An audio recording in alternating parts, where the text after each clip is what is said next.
루스 베이더 긴즈버그 나는 반대한다의 리뷰입니다. 이 영화의 원제는 RGB예요. 이 RGB는 루스 베이더 긴즈버그의 약자죠. 근데 한국 관객이 봤을 때 이게 무슨 뜻인지 모르니까 나는 반대한다라는 좀 격정적인 구호를 집어넣은 것 같아요. 뭐 이럴 수는 있다고 생각해요. 아무튼 한국 사회에서 페미니즘이 굉장히 잘 팔리는 문화상품으로 등극하고 있기 때문에 이 영화도 거기에 초점을 맞춰가지고 홍보를 하고 있는 것 같아요. 영화 감독도 여성 연출자 2명이고, 그리고 영화 홍보 문구에도 우리나라 좀 이제 급진 페미니스트가 그 홍보 문구를 썼더라고요. 요 몇 년 사이, 한 2015년도 이후 특히 우리나라 사회에서 페미니즘이 굉장히 크게 열풍을 넘어서 약간 광기인데, 이런 쏠림 현상은 1980년대 후반 그 동구권이 무너지기 직전에 대학가에서 막시즘이 유행했었던 거랑 약간 비슷하거나 그보다 훨씬 더 더해요. 이 영화가 개봉된 때가 2018년도입니다. 근데 만약에 2015년도에 개봉해서 제가 그때 영화를 봤다라면 나름대로 공감도 하고 환호했을 것 같아요. 근데 저는 2015년도 이후 우리나라에서 어쨌든 페미니즘이 굉장히 어떤 열풍을 일으켰던 그 시간대를 갖다 통과하면서 이 영화를 봤기 때문에 영화가 달리 보일 수밖에 없습니다. 그래서 한 사람의 유명한 어떤 그 여성 대법관의 그 전기 영화라기보다도 어떤 여성 페미니즘의 어떤 쏠림 현상의 견지에서 볼 수밖에 없어요. 그런 관점에서 보기 때문에 지금 우리나라 사회의 어떤 기울어진 요 운동장을 더 기울게 만들 소지도 있다라는 생각까지 들었어요.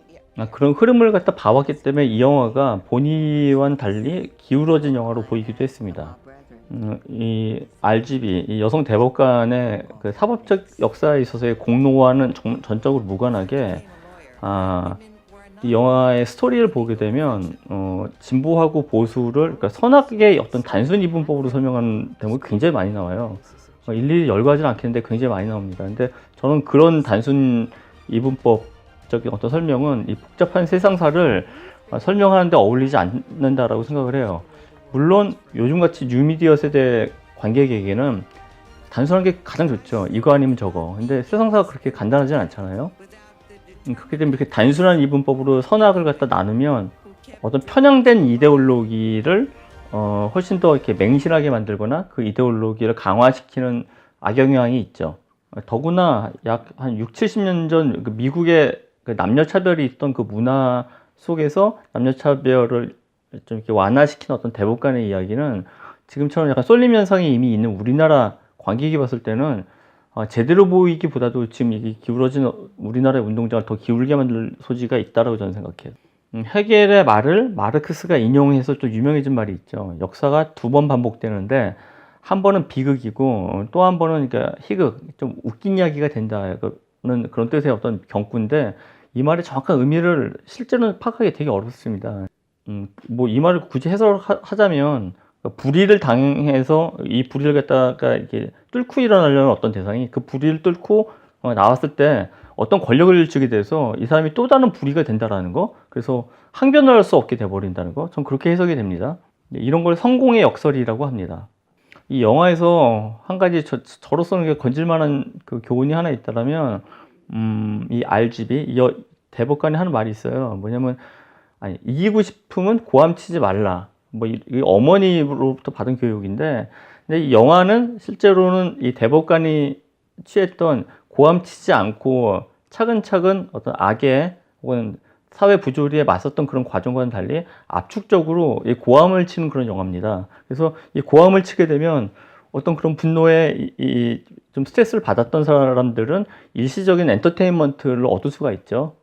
그러니까 영화가 지니고 있는 좀 성공의 역설 같아요. 정리하면 루스 베이더 긴즈버그는 미국 사법 역사상 존경할 만한 인물이다. 그럼에도 한국하고 미국의 조건이 매우 다르기 때문에 그 과거의 이데올로기를 요즘의 기준으로 이렇게 잣대로 이렇게 소환을 해가지고 하나하나 재평가하는 건 어울리지는 않는다. 세 번째, 성공의 역설. 정체성 정치로 소수자가, 약자가 권력을 쥐게 됐을 때는 대항할 수 없는 무지무지 무서운 권력이 된다. 성공의 역설. 역사는 두 번 반복된다. 한 번은 비극으로, 한 번은 희극으로. 영화 루스 베이더 긴즈버그는 2019년 2월 20일 오후 5시에 CGV 용산 아파크몰에서 언론 배급 시사회로 봤습니다. 전 이 영화에 평점 3개까지는 줄 수 있는데요. 지금 현재 한국 사회가 처한 조건을 갖다 감안했을 때 2개 반을 줄 겁니다.